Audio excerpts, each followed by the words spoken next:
मोदी सरकार अमन के लिए नहीं तैयार। लाइन ऑफ कंट्रोल पर भारतीय फोर्सेस की इश्तियाल अंगेजी जारी। फायरिंग के नतीजे में मजीद एक शहरी जख्मी हो गया।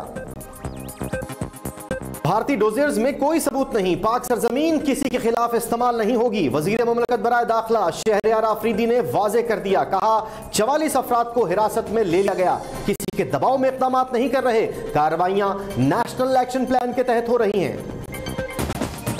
है कि जिस तरीके से हिंदुस्तान के मीडिया का पूरी दुनिया में मजाक उड़ा है, इंटरनेशनल मीडिया ने पहली बार ये लिखा है, पाकिस्तान की जो मीडिया है, पाकिस्तान के जो लोग हैं, उन्होंने बड़ा मैच्योर एक्ट किया है। पूरी दुनिया नरेंद्र मोदी और उनकी पॉलिसीज का मजाका उड़ा रही है। हम जंग के करीब थे मगर आज हालात बदल रहे हैं। भारतीय मीडिया का पूरी दुनिया में मजाक उड़ा।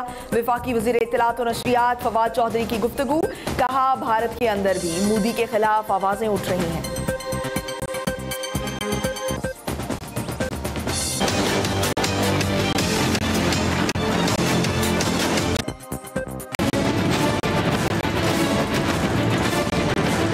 पाकिस्तान के बाद अमेरिका का भारत को बड़ा झटका। लेकिन ये जो मैंने आपको दिखाया अभी शशि थरूर साहब का, इसके ऊपर हमें ये क्या कहना चाह रहे हैं? शशि थरूर साहब क्या मैसेज दे रहे हैं कि इस दफ़ा अगर बीजेपी हुकूमत में आई तो भारत के अंदर क्या तब्दीलियां आएंगी? भारतीय आइन को जो है वो कह रहे हैं कि तब्दील कर दिया जाएगा, और जो नॉन हिंदू है उसके लिए बहुत बड़ा मसला जो है वो पैदा कर देंगे हिंदुआता का नाम लेकर भारतीय जनता पार्टी वाले नरेंद्र मोदी साहब।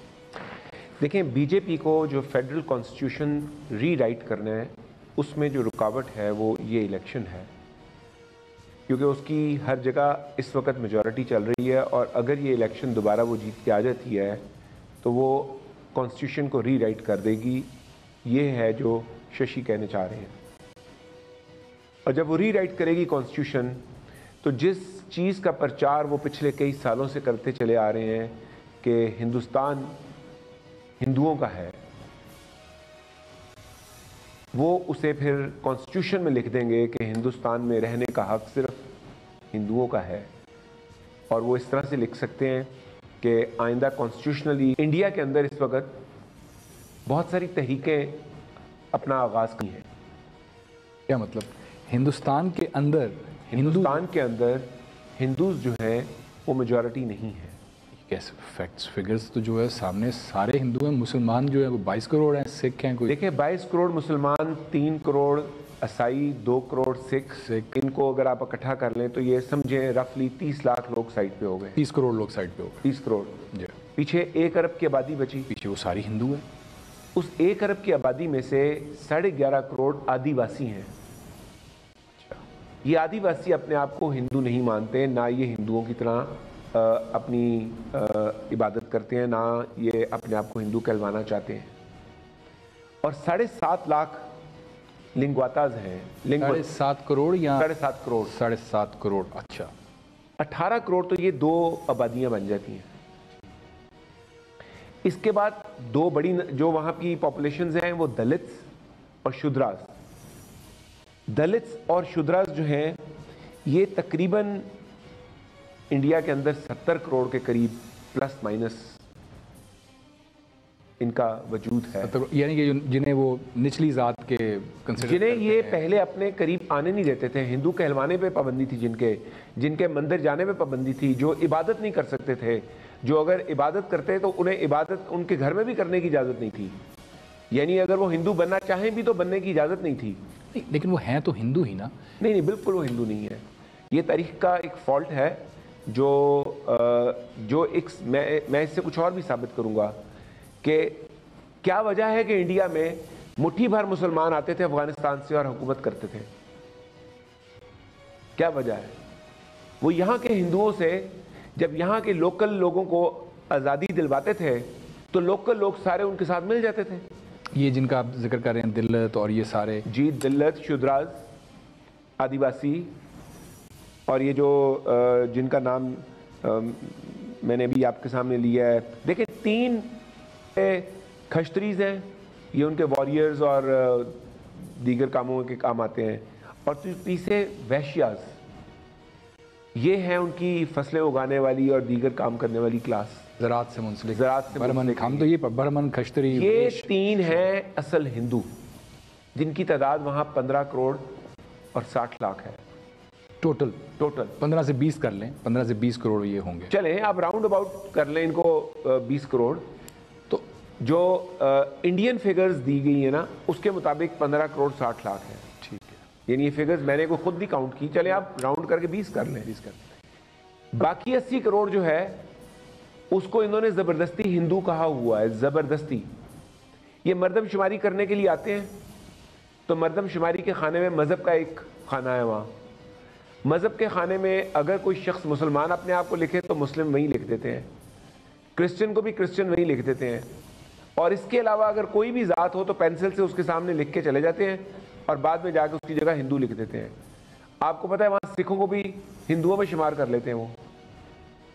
आबादी का तो सिखों ने तो एक लड़ाई लड़ के अपने आप को अपना वजूद बना लिया, और ये वजह है कि इंडिया के कॉन्स्टिट्यूशन पे आज तक सिखों ने दस्तखत नहीं किए। 70 साल आज़ादी के हो गए, 71 साल में जो इंडियन कॉन्स्टिट्यूशन है उसको इंडिया के सिखों ने दस्तखत करके तस्लीम नहीं किया, क्योंकि वो कहते हैं कि हमें हमारे रिलीजन की फ्रीडम मिलनी चाहिए। आदिवासी कहते हैं हमें हमारे रिलीजन की फ्रीडम मिलनी चाहिए। उसके मुकाबले में शूद्रास और दलित्स जो हैं ये बेचारे पिसी हुई क्लास हैं, इनको मजहब की कोई ज्यादा सेंस नहीं है। तो इन्हें हिंदू डरा के, क्योंकि वोट लेना है तो डराने, और मुस्लिम को लेके, तो जो मुसलमान था वो चला गया पाकिस्तान में और जो हिंदू था वो रह गया हिंदुस्तान में। अब हिंदुस्तान में जो भी है वो हिंदू ही है, ये इनकी फिलॉसफी है हिंदुवाता की, बीजेपी। जी जी जी। चुनाचे वो क्या कर रहे हैं इस वक्त, वो इस वक्त वहां हिंदू मुस्लिम फसाद करवा के मुसलमानों को टारगेट करके बाकी सब जमातों को अपने साथ इकट्ठा कर रहे हैं। बाकी सब मज़ाहब को, सियासी जमातों की बात नहीं, मेरे मुंह से वर्ड जमातें जो निकला है वो मज़हब के हवाले से निकला है। हिंदू कह रहा हूँ ना कुछ और कह रहा हूँ, दलित हूँ लिहाजा मुझे वैसे ही वो नीच जात का समझते हैं, दूर रखते हैं अपने आप से, मुझे कोई ज़्यादा इतराज़ नहीं है। लेकिन अगर कॉन्स्टिट्यूशन में लिख दिया गया कि मैं हिंदू ही हूँ और मैं बिलीवर नहीं हूँ हिंदू का, तो मेरा तो फसाद शुरू हो गया ना। नहीं, हिस्सा बनाएंगे, ये तो एक बहुत बड़ा फसाद जो है। उसी तरह जिस तरह थोड़े से मुसलमान अफगानिस्तान से आया करते थे, यहाँ हुकूमत किया करते थे, क्योंकि वो पिसी हुई क्लास है, गरीब क्लास है, दबी हुई क्लास है, तो दबी हुई क्लास को दबाए रखा हुआ है इन्होंने। दलित की तो बहुत सी तरीके भी हिंदुस्तान में जो हैं वो चल रही हैं, और उन्होंने अपने हकूक के लिए जो है आवाज़ बुलंद की हुई है। ये आदिवासियों ने भी की हुई है।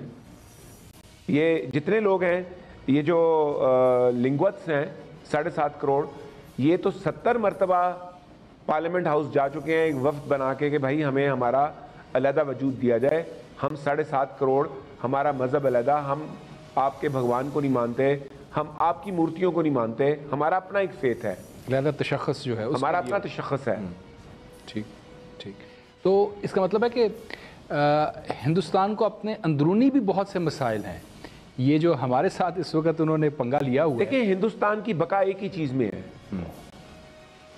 उसकी बका है उसके फाउंडर्स ने जो कॉन्स्टिट्यूशन लिखा था उसकी बका के साथ। बिला वजह तो इंडिया को नहीं एक सेक्युलर स्टेट कहा गया था ना, क्योंकि वहां इतने ज्यादा मज़हब आबाद हैं कि आप अगर सेक्युलर हैं तो आपका मुल्क चलेगा। आपकी बात से मुझे ये है कि हिंदूज के अंदर भी बहुत ज्यादा डिवीजन है ना हिंदूज 3। अच्छा, वो आप कंसिडर दलित्स को, देखिए ये मैंने स्टडी किया है और फिर कट्टर हिंदुओं के साथ बैठ के इसको डिस्कस किया है। This is very interesting. ये मैंने स्टडी किया है, कट्टर हिंदुओं के साथ बैठ के इसको डिस्कस किया है। रिलीजियसली वो 3 नस्लें सिर्फ जो हिंदू कहलाने का हक रखती हैं, बाकियों को वो ये कहते हैं कि जो इंडिया में पैदा हुआ वो पैदा हिंदू ही है, हक कोई नहीं देंगे, वोट लेने के लिए हिंदू है वो। ठीक, तो उसको मार दिया जाता है, वहाँ मार दिया जाता है। बिल्कुल, ये तो आए रोज हम सुनते हैं, ये तो आए रोज वाकयात होते हैं, क्योंकि वो उसको हिंदू नहीं मानते, वो कहते हैं तुमने मजहब के बाहर शादी कर ली है, निचली जात के हिंदू, और वो नीच है। तो उसके लिए वो उनको जबरदस्ती इमदाद की नई लहर शुरू हो जाएगी, जो शशि थरूर जो हैं वो अपनी कौम को बताने की कोशिश कर रहे हैं।